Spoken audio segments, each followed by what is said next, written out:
Okay, so the SSPX filed, or at least they claim to have filed, a preliminary recourse to the Dicastery for the Doctrine of Faith. We don't know what the recourse is. I didn't have access to it. I couldn't find it. Okay, apparently it's hidden. It's not released to the public. But they made it. So they supposedly filed this recourse on Saturday. This is July the 11th. On Monday, July the 13th, they actually released an announcement. They said, "Hey, by the way, everybody, we basically made a preliminary recourse according to these canon laws." I'm just going to throw that up on screen real quick. It's really short. Dang, that's tiny. Hold on. Oh, well.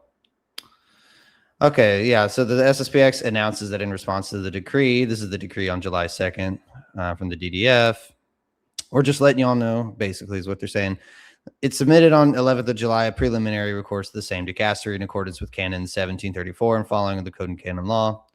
This request, which constitutes the mandatory preliminary step before possible introduction of a hierarchical recourse, has the effect of suspending the execution of the decree in accordance with Canon 1353 of the Code of Canon Law. So I'm going to pause right there. So the 1353 Code of Canon Law basically it's referring to the canon which says that a recourse or an appeal has a suspending suspensory effect on the penalties specifically of a decree. Actually, they're saying here in this communique that they're intending to suspend the execution of the decree itself, not necessarily the penalties. Remember, the SSPX actually still don't think that the penalties are valid.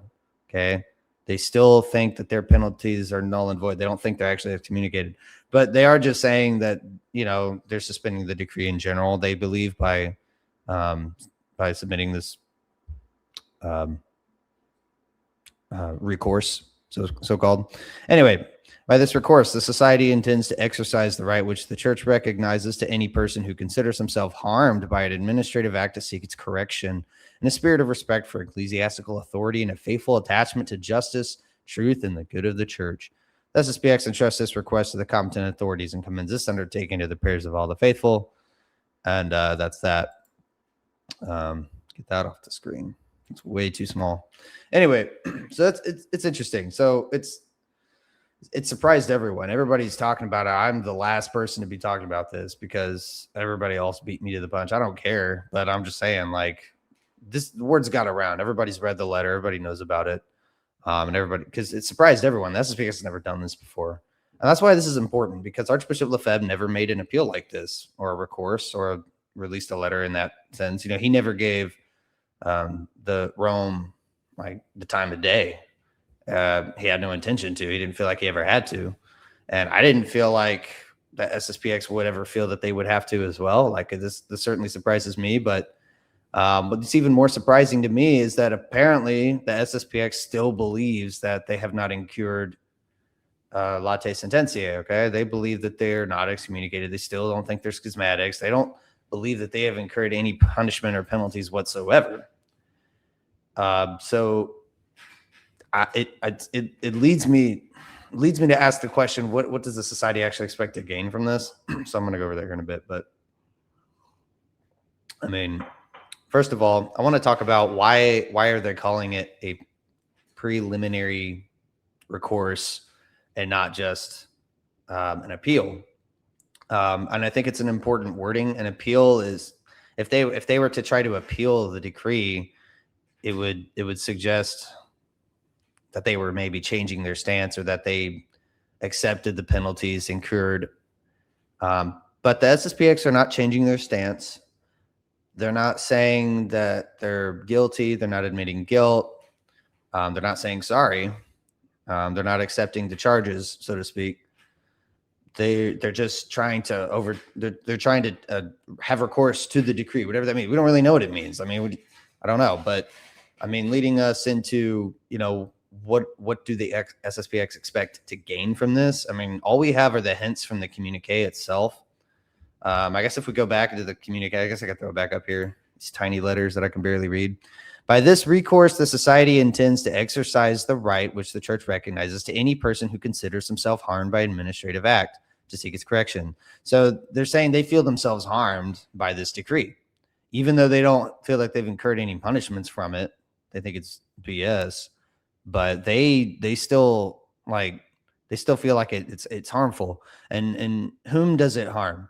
Okay, it harms primarily the entire body of the church. Like the SSPX don't feel like they're harmed, but I think they feel like it harms the whole rest of the church. Everybody else is yelling at the SSPX and giving them a bad name and calling them Protestants, and the SSPX could care less because they think that they're on the high ground. But I mean, they're like, well, look, this is very destructive to the body of Christ. I imagine that in their minds, they're probably thinking that, the church is kind of self-destructive right now. And maybe if we get this decree turned around, we can kind of help it. Okay. If we can get Rome to kind of, ease up on the whole excommunicating everybody thing, then maybe the church would start to see the SSPX in a better light. And so maybe it would be helpful for them. It's also for the SSPX faithful, because like back in the day, like the SSPX laity used to be those die-hard, hardcore fans of the SSPX. Well, now in the year 2026, half the laity of the SSPX are like new, and they're just like, they love the traditional Latin Mass. And over the years, they've been kind of, jumping lanes, so to speak, switching lanes from FSSP to SSPX. And now half the laity of the SSPX are unsure whether or not they're even excommunicated. And so the SSPX priests, I imagine, the SSPX, it has a soft spot for them too. And the SSPX is going to say, look, we want to, they want the laity to feel as at ease as possible, So if there's any way we can get this decree corrected, because of course they believe the decree is wrong. They believe the decree is not only null and void, but they believe it's immoral. They believe that Cardinal Fernandez acted from a modernist stance, probably. I mean, they haven't released all this. This is just, it's not a secret. The SSPX thinks the church is modernist. And they actually, because, who was it? Pope Pius XII that actually excommunicated and condemned all modernists. Now, they've never accused anybody in particular, I don't think, of the actual heresy of modernism. But, they're thinking it, and they take actions in that regard to protect against bad things that could happen from being up with the modernists. You know what I'm saying? Like, for example, I think they even reordained some priests at one point, just because the ordinations were questionable. Maybe they weren't valid. They did like a conditional ordination, which you are allowed to do a conditional sacrament if there are grounds, if there's positive grounds or positive doubt, okay, that the sacrament was conducted invalidly. Then you can do a conditional sacrament, such as in the case of ordination, which they did because, the bishop that was ordaining was a modernist, and they didn't know if he was a modernist or if he was like the actual like full blown like heretic. Anyway, moving on. What else do they hope to gain from this letter? In a spirit of respect for its ecclesiastical authority, faithful attachment to the good of the church. I mean, it's kind of hard to say exactly what they want. I wrote it down here. I don't know if I don't know. Maybe we just don't. I don't think they have any regrets. I don't think they had a change of heart.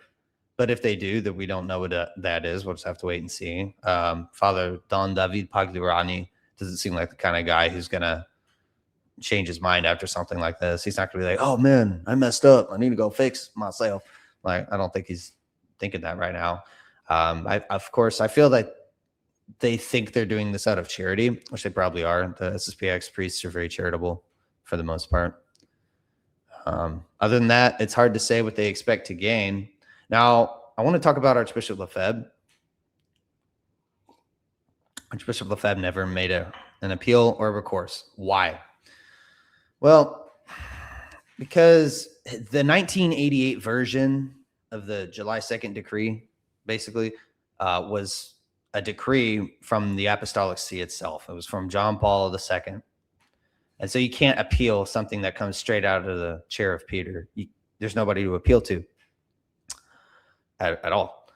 And I've heard a lot of people online saying like, oh, the SSPX is trying to appeal to the DDF for something the Pope said. That's automatic, whatever incurs penalties. Like, no, sorry, that the DDF issued something. Now they're not even making an appeal, but they are making a recourse to the DDF saying, oh, hey man, we showed up and we want to talk about this.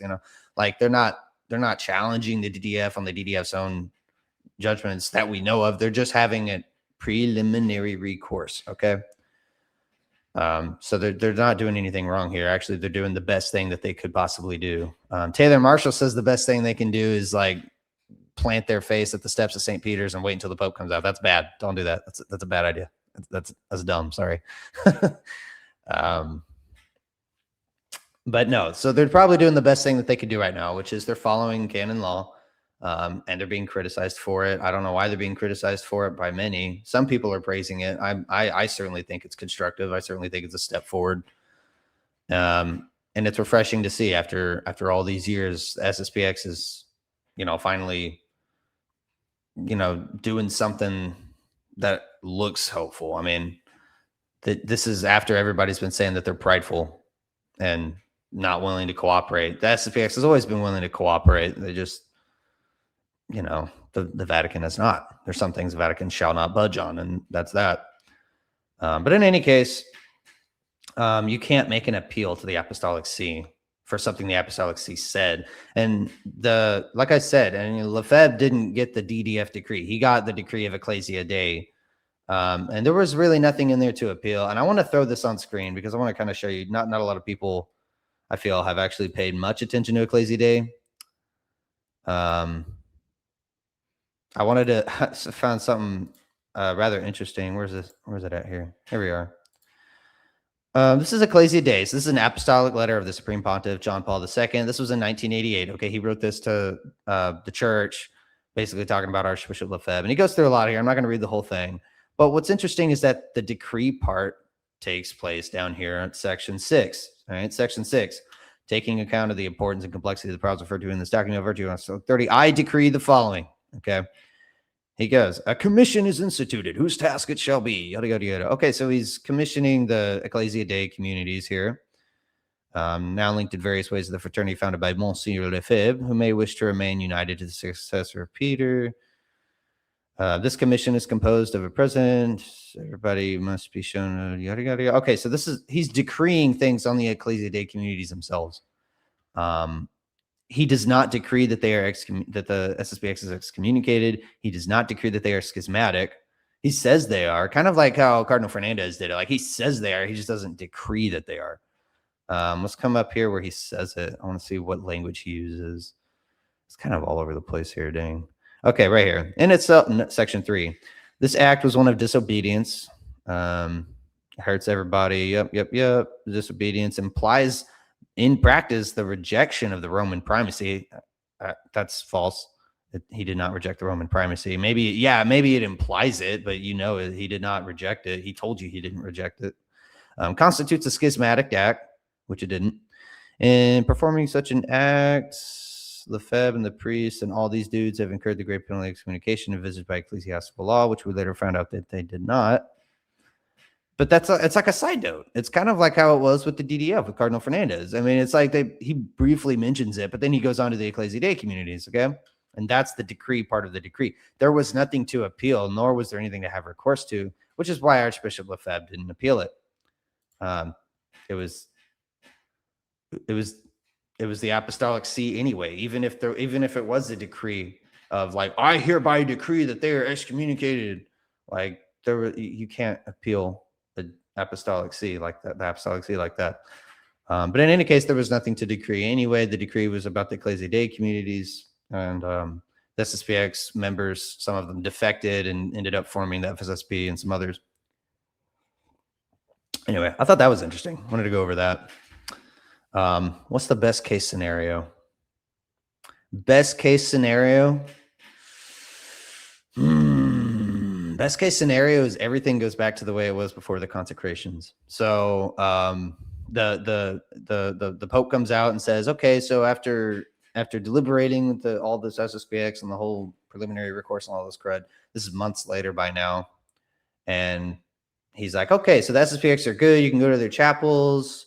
They're kind of in a irregular-ish, whatever-ishness ship with the church, but they're you can go to their confessions are valid and licit. Their sacraments are all good, and we think they're cool, even though they're technically kind of not with us.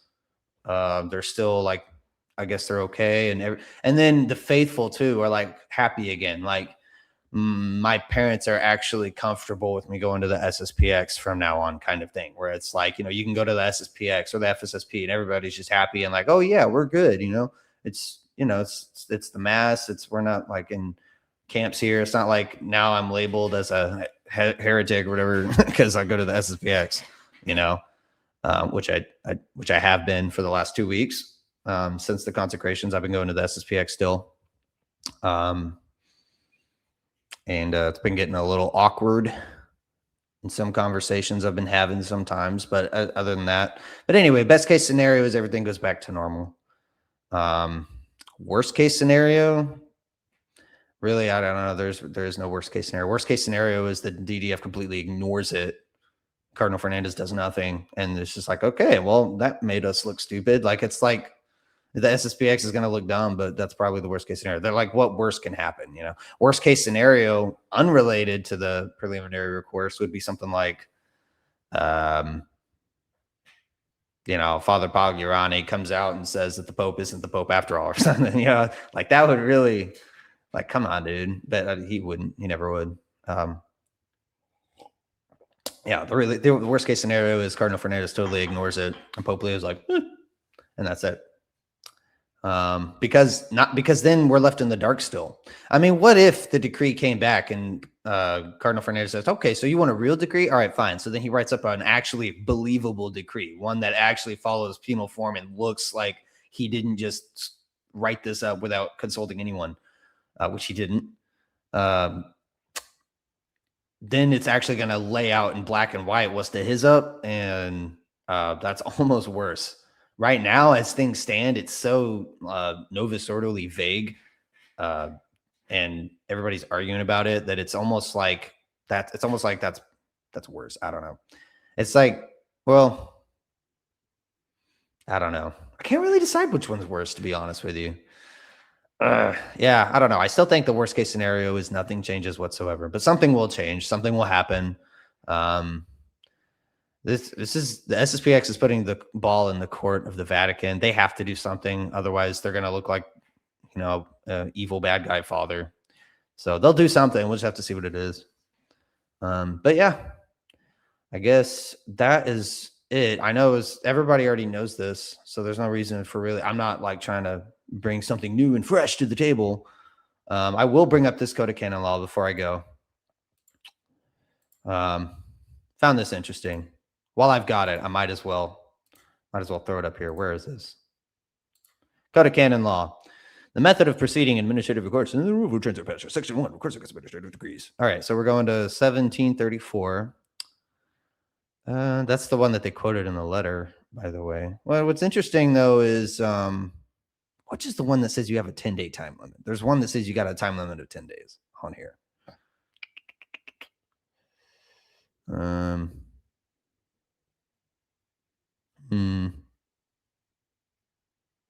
It's on here. I know y'all can see it. I just can't see it. I can't find it. It's on this very page somewhere. The person who must do with the recourse, 10 days. Here we go. In other cases, if the author of the decree has not decreed the suspension of execution with, no, that's on Cardinal Fernandez's part. It's before this. Oh, yeah. Right here. Before proposing recourse, a person must seek the revocation or emendation of the decree in writing from its author. When this petition is proposed, by that very fact, suspension of the execution of the decree is also understood to be requested.